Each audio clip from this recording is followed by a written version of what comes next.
Segunda carta de Pedro, capítulo 3, versículos 5 al 9. La enseñanza de hoy se titula Ignorancia humana, paciencia divina. Debemos recordar, hermanos, lo que analizamos el domingo pasado para comprender lo que este pasaje nos enseña, o lo que continúa diciendo Pedro en este último capítulo de esta última carta. Y retrocediendo al versículo 1, vemos cómo Pedro inicia esta última sesión de su última carta, justamente diciendo, esta última carta, él reconoce que es la segunda carta que él les escribe, y es necesario a través de esta carta, les dice él, que les recuerde, que les traiga a la memoria una vez más, exhortándoles para que tengan un discernimiento adecuado. En medio de los falsos maestros, es necesario que los hermanos recuerden algo que es muy importante. ¿Qué es eso importante? La venida del Señor Jesús, el regreso de nuestro Salvador. Y es necesario que los hermanos lo recuerden. Y una vez más Pedro, como le veíamos el domingo anterior, les dice, es necesario que les traiga a la memoria, que recuerden esto que es tan importante. Y hay dos razones que son importantes para eso. La primera que establece Pedro es que en ese tiempo iban a haber burladores, escarnecedores, que iban a preguntarle a los hijos de Dios, ¿dónde está su Dios? ¿Dónde está la promesa del advenimiento? La promesa de su regreso. ¿Dónde está que no se ha cumplido? Recordemos que nuestro Señor Jesús vino cuando la carta fue escrita aproximadamente en el 50, habían pasado 17 años de la muerte del Señor Jesús, aproximadamente. Y aún así estos burladores dicen, bueno, ¿y dónde está el regreso? ¿A dónde está esa promesa del advenimiento? Entonces, a pesar de ser un corto tiempo, Pedro les dice, es necesario que ustedes recuerden esto. Es necesario que lo tengan en memoria, lo que se enseñó primero de parte de los profetas, en lo escrito para nosotros el Antiguo Testamento. Pero también lo que dicen los apóstoles, los escogidos de Dios en el tiempo de Pedro. Pedro está a puertas de ser entregado, de ser crucificado, de darle muerte por la fe en el Señor Jesús, como la mayor parte de los apóstoles sufrieron la muerte al igual que el Señor Jesús, no muriendo exactamente de la misma manera, pero está a puertas de ser ejecutado. Y les dice, es necesario que se recuerden, es necesario que tengan esto en mente porque van a estar los falsos. Pedro va a entregar una segunda razón o un segundo resultado que tiene que verse en la vida de los creyentes a la luz del regreso del Señor Jesús. Pero por ahora, Pedro insiste en la realidad de que no se debe tener una duda respecto de la promesa de regreso del Señor Jesús. Y Pedro continúa exponiendo respecto de este tema que comenzamos a ver el domingo pasado. En medio de esa ignorancia humana, Dios ilumina con su paciencia. Y es así como parte el versículo 5. Estos ignoran voluntariamente. ¿Quiénes son estos? Los burladores. Los que menciona en el versículo 3, donde Pedro les dice, sabiendo primero esto, que en los postreros días vendrán burladores, que van a consultar de una manera irónica, de una manera hiriente, de una manera burladora. ¿Dónde está la promesa del advenimiento? Esos burladores ignoran. ¿Qué es lo que tiene que hacer el creyente? Recordar, no puede ignorar. Nosotros como hijos de Dios no podemos ignorar, hermanos, respecto de lo que Dios ha dejado revelado para nosotros. No lo podemos. No podemos ignorar, nosotros debemos recordar todas las instrucciones que Dios nos ha dado. Nosotros voluntariamente debemos de disponernos a recordar, porque ellos voluntariamente ignoran todos los eventos, todas las promesas de Dios. Como decimos, se hacen los locos, como que ellos no saben, voluntariamente. Y eso aún trae mayor condenación para sus vidas. ¿Qué es lo que ellos ignoran? Recordemos un poquitito cuáles eran sus razones para burlarse. Versículo 4. ¿Dónde está la promesa de su advenimiento? Porque desde el día en que los padres durmieron, todas las cosas permanecen así como desde el principio de la creación. Lo veíamos la vez anterior y ellos decían, bueno, David estaba esperando a alguien que le sucediera y tuviera un reino eterno. ¿Dónde está? Han pasado 2000 años. O casi 2000 años. Abraham esperaba una ciudad desde el cielo. ¿Dónde está esa ciudad? Han pasado 2000 años. Y ellos pensaban, decían, todas las cosas permanecen igual. Aquí todas las promesas que Dios ha entregado, como ninguna se ha cumplido. Todo sigue absolutamente igual. Pero Pedro dice, estos ignoran voluntariamente que en el tiempo antiguo fueron hechos por la palabra de Dios los cielos y también la tierra que proviene del agua y por el agua subsisten. La palabra de Dios, hermanos, fue lo que creó todas las cosas. Recordamos lo que dice Génesis capítulo 1. Y dijo Dios, sea la luz. Y dijo Dios, sepárense la luz de las tinieblas. Y dijo Dios, a la palabra de Dios fueron hechas todas las cosas. Y eso manifiesta, pone en realce el gran poder de Dios para crear todo. No existía nada y Dios a su palabra creó todo. La nada pudo responderle a Dios para crear las cosas. El hombre no tiene esa capacidad. El hombre necesita materiales. No podemos decir que haya pan y aparece el pan en la mesa. No. Tiene que haber harina, tiene que haber levadura, tiene que haber agua, tiene que haber un horno para cocerlo. No tenemos esa capacidad. Dios tiene esa capacidad porque es todo poder.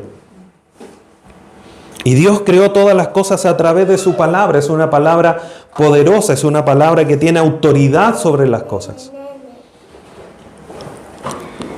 Por eso dice, ellos ignoran que en el tiempo antiguo fueron hechos por la palabra de Dios los cielos.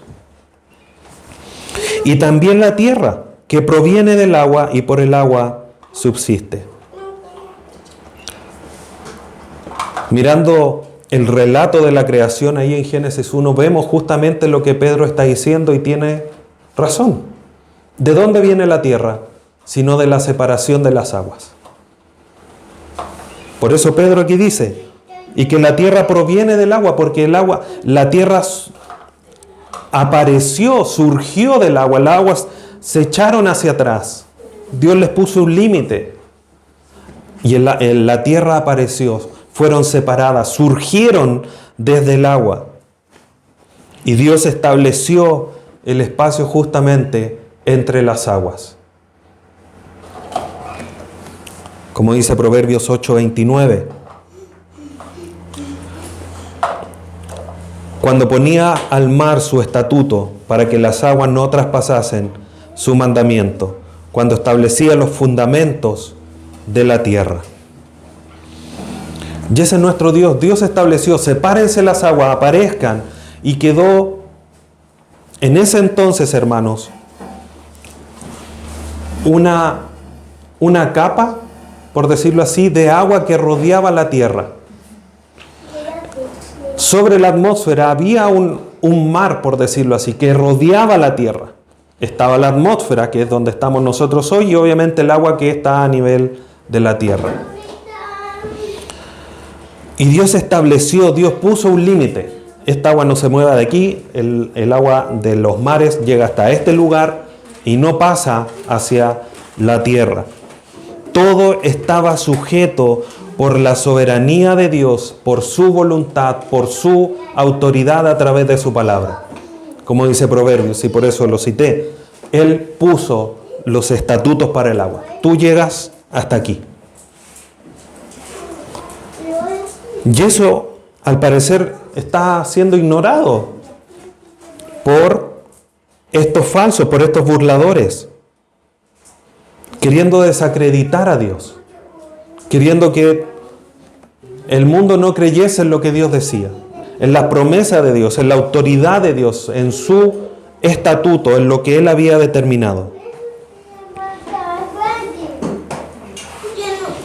Y llegó un momento en esta historia de que la tierra surgió desde el agua tuvo límites, y ellos también ignoran, como dice el versículo 6, y por el agua subsiste, por lo cual el mundo de entonces pereció anegado en agua.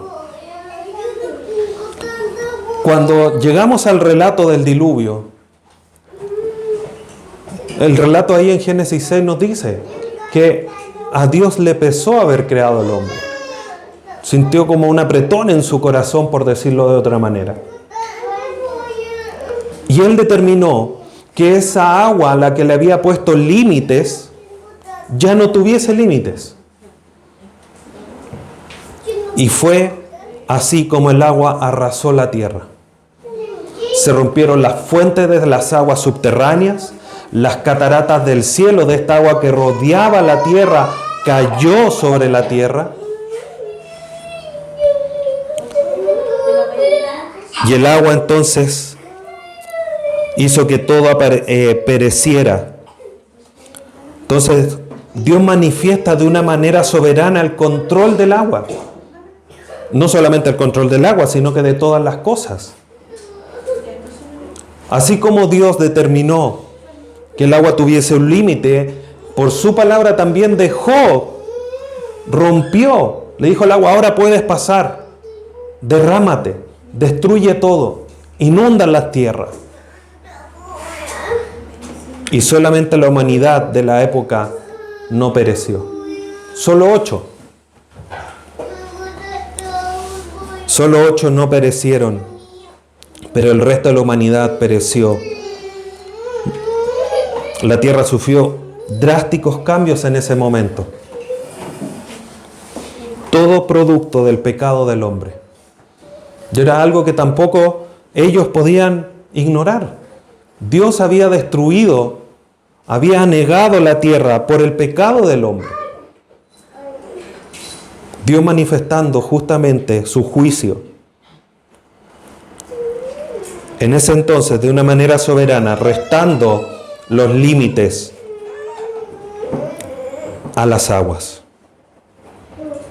Versículo 7. Pero los cielos y la tierra que existen ahora están reservados por la misma palabra, guardados para el fuego en el día del juicio y de la perdición de los hombres impíos. Entonces, Pedro, ¿qué es lo que nos está enseñando? Dios, en el tiempo del diluvio, había puesto límites a las aguas, y en algún momento Dios, por su palabra, le quitó esos límites y pereció la humanidad, a excepción de 8, por la soberanía de Dios, por el pecado que Dios había tenido. La tierra fue drásticamente cambiada en ese momento. Ya no hay un manto de agua que la cubre y que la protege de los rayos solares. Hay un cambio drástico en ese momento. Y esa misma palabra que creó todo, que sujetaba al agua, que le quitó los límites al agua, es ahora esa misma palabra la que están reservadas. La tierra que ahora existe actualmente está reservada por esa misma palabra, con esa misma autoridad de esa vez, guardados para el fuego en el día del juicio. Porque todo lo que existe actualmente, como Pedro lo va a explicar después, en unos versículos más adelante, está reservado para hacer juicio y todo va a ser consumido. La tierra no ha vuelto a ver una inundación de las características del diluvio. Vemos inundaciones y tormentas que elevan el agua metros pero ni una se compara, ni en lo más mínimo, con el diluvio. Dios lo prometió, no iba a destruir nuevamente la tierra por agua. Y estos personajes estaban ignorando eso. Decían, ¿dónde está la promesa? Aquí no hay ninguna promesa, todo sigue igual. ¿Y la promesa de Dios de no volver a destruir a la tierra con agua? Ahora esa misma palabra que la destruyó en su momento está siendo guardada para el juicio. Esta vez no por agua, sino que por fuego. Salmo 96, 13. Dice, delante de Jehová que vino, porque vino a juzgar la tierra, juzgará al mundo con justicia y a los pueblos con su verdad. Él va a venir a juzgar y ya no será un juicio por agua, por decirlo de alguna manera, de una manera externa, sino que ahora va a venir a ejecutar ese juicio, como lo estamos justamente estudiando en nuestro panorama escatológico. El resultado, hermanos, de ese juicio, del juicio por fuego, va a ser el mismo que el juicio del diluvio. La derrota o juicio de los impíos. ¿Por qué llegó el diluvio? Porque el hombre, su corazón era de continuo al mal. ¿Por qué va a venir el juicio en el tiempo que Dios ha establecido? Porque el hombre también se ha apartado de Dios. No le ha buscado, no se ha arrepentido. Y el juicio va a ser el mismo, por las mismas razones, mejor dicho, distinto porque no va a ser por agua, sino que va a ser por fuego, pero el resultado será el mismo. El juicio, la derrota de los impíos. En el diluvio fue así. Los que iban de continuo al mal en su corazón fueron enjuiciados. En los tiempos postreros también llegará el juicio hacia ellos. Como también Pedro lo dijo, si no perdonó a Sodoma y Gomorra, si no perdonó a los del diluvio, si no perdonó a los ángeles, ¿va a perdonar a los falsos? No, el juicio es seguro. Dios mantiene su control soberano sobre todas las cosas, sin lugar a duda, hermanos. Y a pesar de que los falsos se burlen, y digan, ¿dónde está la promesa del advenimiento? Aunque ellos se burlen, Dios va a cumplir sus promesas, Dios va a cumplir con las acciones que dijo que iba a realizar. Los falsos, estos falsos maestros, estos burladores, lo único que están haciendo es acumular multitud, tal cual como sucedió en el diluvio. Muchos decían, muchos iban en contra de Dios. Las Escrituras no lo dicen, pero podríamos asumir con cierta seguridad que en el tiempo del diluvio habían burladores. Construyendo un arca en medio del desierto era razón suficiente para burlarse del que la estaba haciendo. Hoy día, los burladores, a pesar de que no hay un arca siendo construida, tienen una razón de burla de dónde está la promesa de que Jesús iba a venir. Entonces solamente ellos están juntando la gente que va a quedar fuera del arca, fuera de Jesús. Pero así como en el diluvio, que se tardó 120 años, el juicio del diluvio va a llegar. Como llegó en el diluvio justamente. Se demoró 120 años. Ahora han transcurrido 17, 20 años. Y dice, ¿y dónde está la promesa de advenimiento? Pero podría haberle dicho, bueno, faltan como 100 años. Pero ellos todo eso lo ignoraban. Y aquí, hermanos, es donde tiene que estar el contraste en nuestras vidas. Versículo 8. Mas, oh amados, no ignoréis. Pedro, de una manera amorosa, de una manera cariñosa, profunda, íntima, le está diciendo a los hermanos, no sean como estos burladores que ignoran voluntariamente. Ustedes no ignoren. Dicho de otra manera, ustedes estudien, ustedes recuerden, traigan a la memoria todo lo que les hemos dicho, todo lo que yo les he enseñado. Esta es la segunda carta. Y en la anterior ya les hablé de este tema. Esto es un tema importante para la iglesia. El hablar de la segunda venida del Señor Jesús, de los hechos, de saber qué es lo que va a suceder. Y debe existir esa gran distinción. Como hijos de Dios, hermanos, no debemos olvidar, no debemos ignorar. Y eso es un llamado al día de hoy, hermanos. No podemos ignorar. Tenemos toda la revelación de parte de Dios en nuestras manos. No podemos ignorar. No tenemos excusa delante de Dios para decir, no, es que no tenía cómo. La ignorancia de los falsos no puede ser asumida por nosotros. Dice, no, pero es que ellos se ignoran. Esa no es razón para que nosotros hoy día tomemos esa razón de ello y podamos nosotros tomarla. No, es que no sabía. No, hermanos.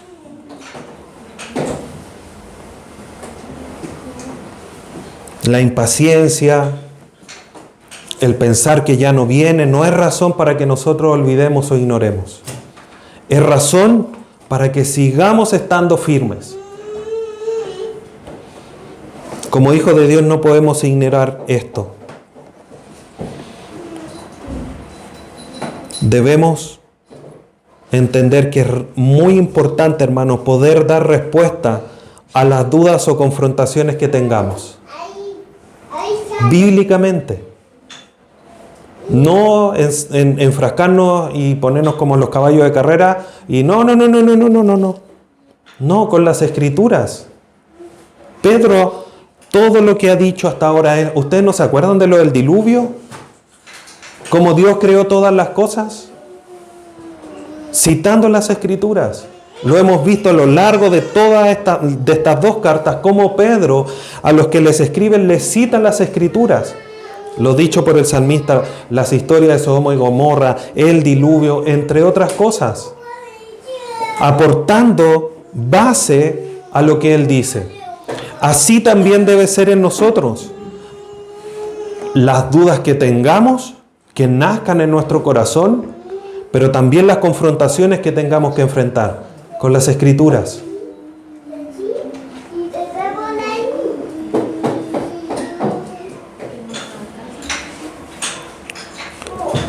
Oh amados, no ignoréis esto. ¿Qué es lo que no tenía que ignorar?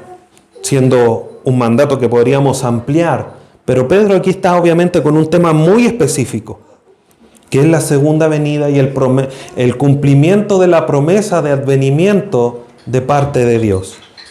Mas, oh amados, no ignoréis esto, que para con el Señor un día es como 1000 años, y 1000 años como un día.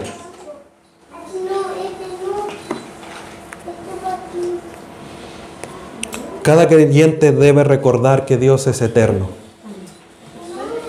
Dios vive, hermanos, por decirlo de una manera, en un continuo presente, ajeno al tiempo humano. Es algo que en nuestra mente es muy difícil de poder entender. Nosotros vivimos con el reloj.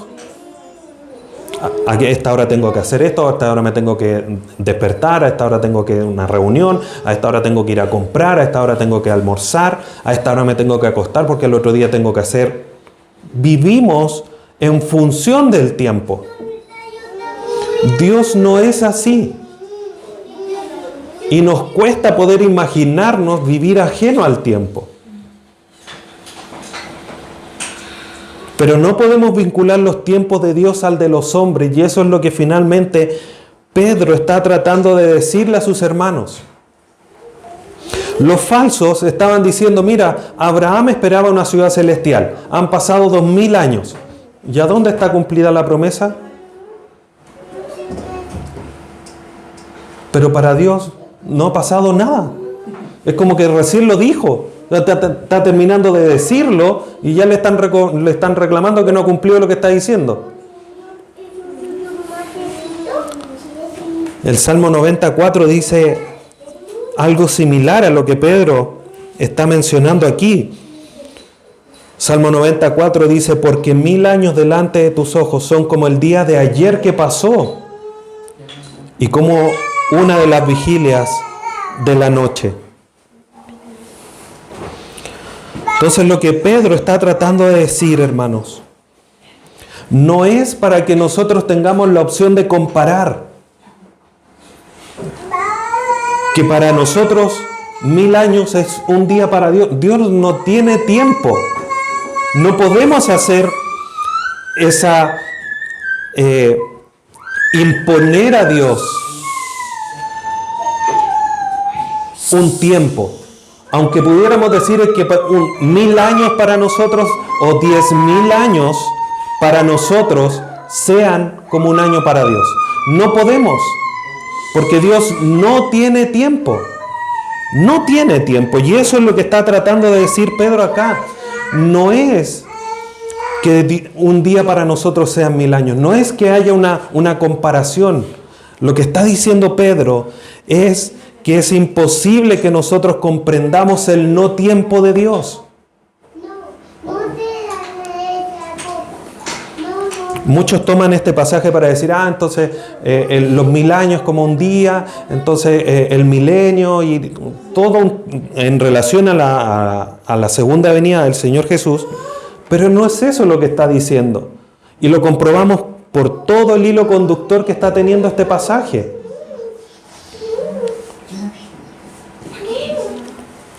Como dice David Burke, el Dios que creó y sostiene el tiempo es el Señor de los tiempos y no está condicionado por ellos. Dios no tiene tiempo, no vive por el reloj. Y es algo que nosotros debemos de tener en cuenta.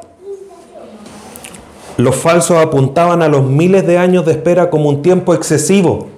Han pasado tantos años y Dios no ha cumplido su promesa. Pero en esta lógica que Pedro comenta, ese tiempo excesivo para el hombre, 2000 y tantos años, para Dios es como hoy día mismo.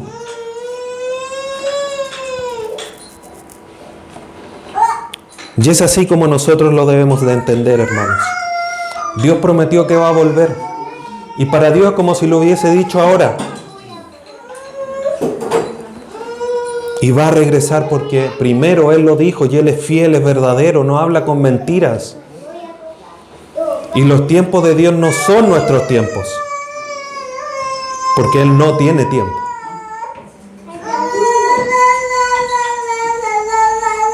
Versículo 9.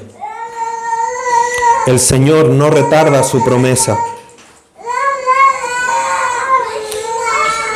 ¿Cómo yo retardo algo? ¿O cómo sé que algo se retarda?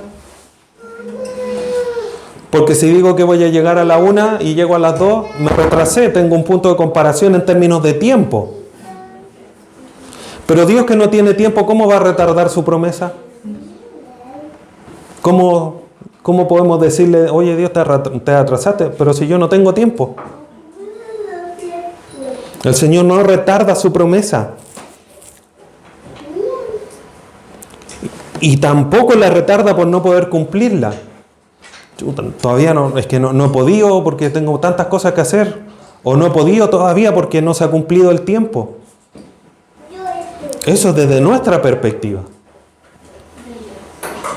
Dios en su soberanía tiene todo bajo control y los tiempos, nuestros tiempos, no han pasado más de lo que Dios quiere que pasen. Han pasado lo justo y lo necesario, ha pasado lo que tiene que pasar. Falta que pase lo que Dios ha establecido que falta que pase. Algunos tienen por tardanza, pero eso bajo la influencia de los pensamientos de los falsos maestros. El Señor no retarda su promesa, como algunos tienen como algunos la tienen por tardanza. ¿Cuál es el contraste a esto? Sino que es paciente para con nosotros, no queriendo que ninguno perezca, sino que todos procedan al arrepentimiento.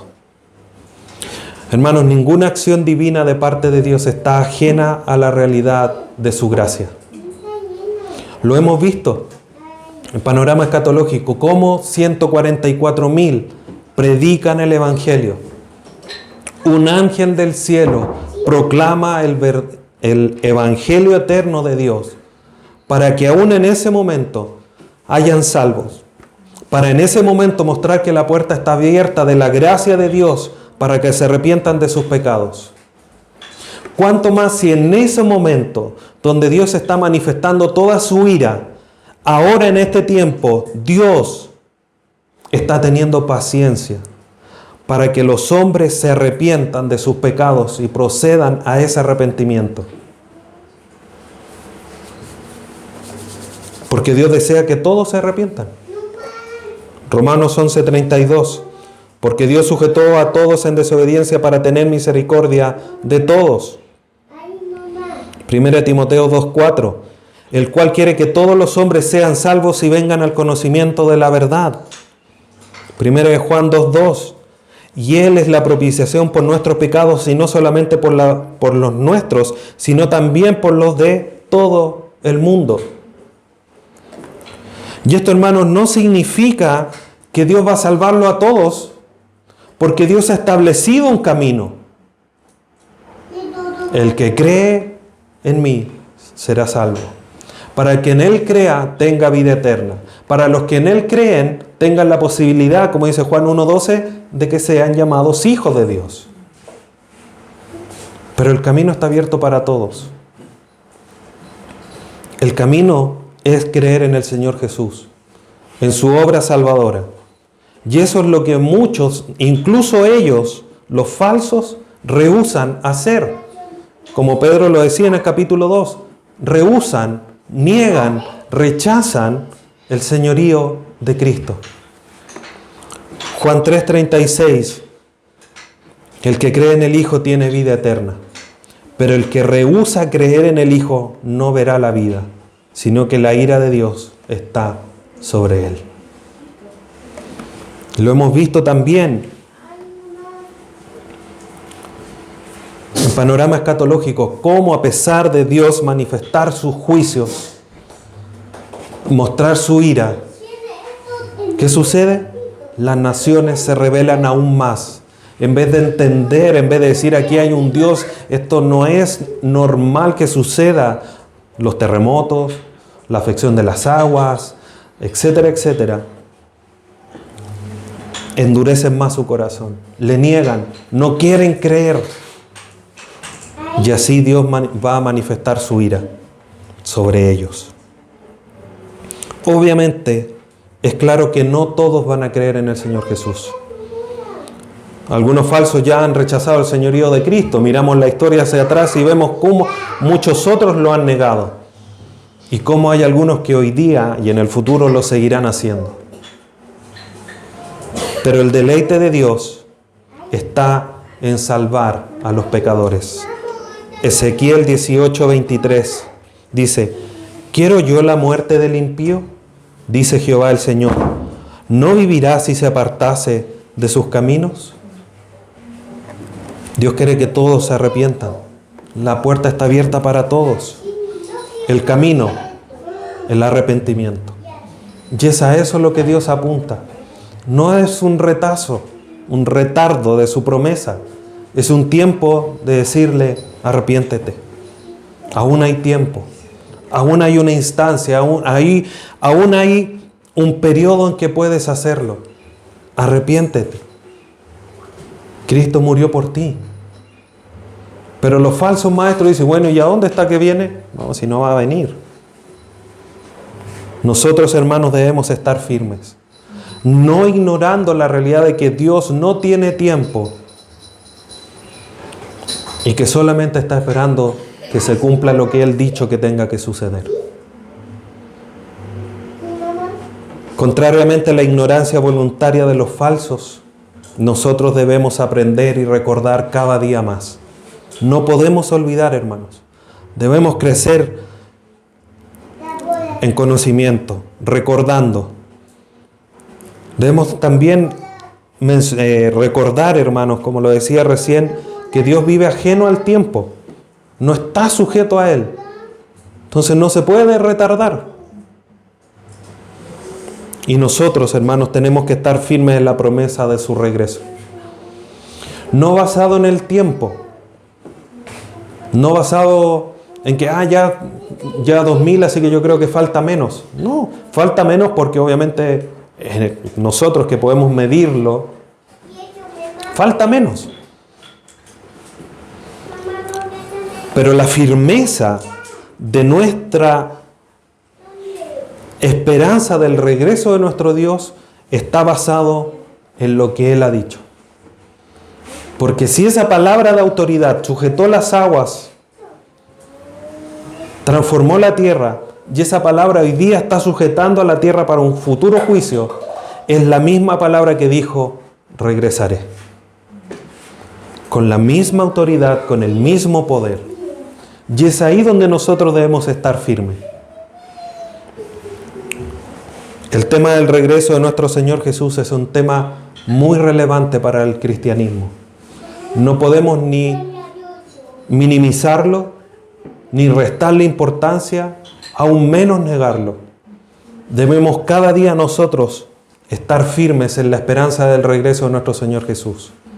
No dejarnos arrastrar por pensamientos humanos, por pensamientos de falsos maestros, sino que firmes en lo que Dios nos ha dicho. Mientras otros ignoran, nosotros creemos en la paciencia divina. Invito a que incline su rostro y oremos a nuestro Dios. Padre Santo, te agradecemos en esta mañana por tu palabra, por tu bondad, tu misericordia. Gracias por todo lo que nos has dado. Sobre todo tu palabra, que es fiel, que es verdadera, que se va a cumplir. Y nos aferramos a ella, Dios eterno, porque sabemos que tú sujetas todas las cosas a través de tu palabra. Y esa palabra maravillosa también nos ha prometido muchas cosas. Muchas hemos visto su cumplimiento. Otras tantas esperamos ver ese cumplimiento porque son palabras tuyas. Dios bendito, esperamos ese regreso tuyo. Por nosotros, por aquellos que hemos podido creer por tu voluntad, por tu misericordia, en tu Hijo Jesucristo nuestro Salvador. Dios eterno, gracias. Tenemos una esperanza que no avergüenza. Por muchos que nos escarnezcan, se burlen, nos apunten con el dedo, nuestra esperanza no avergüenza, porque es una palabra, una promesa y una esperanza viva, basada en el Dios verdadero, el único Dios verdadero. Te damos gracias en esta hora, Dios bendito, y te pedimos que nos ayudes cada día a estar más firmes en las palabras de tu promesa, a la espera de tu regreso inminente. Te damos gracias en esta mañana, en el nombre de tu Hijo Jesús. Amén.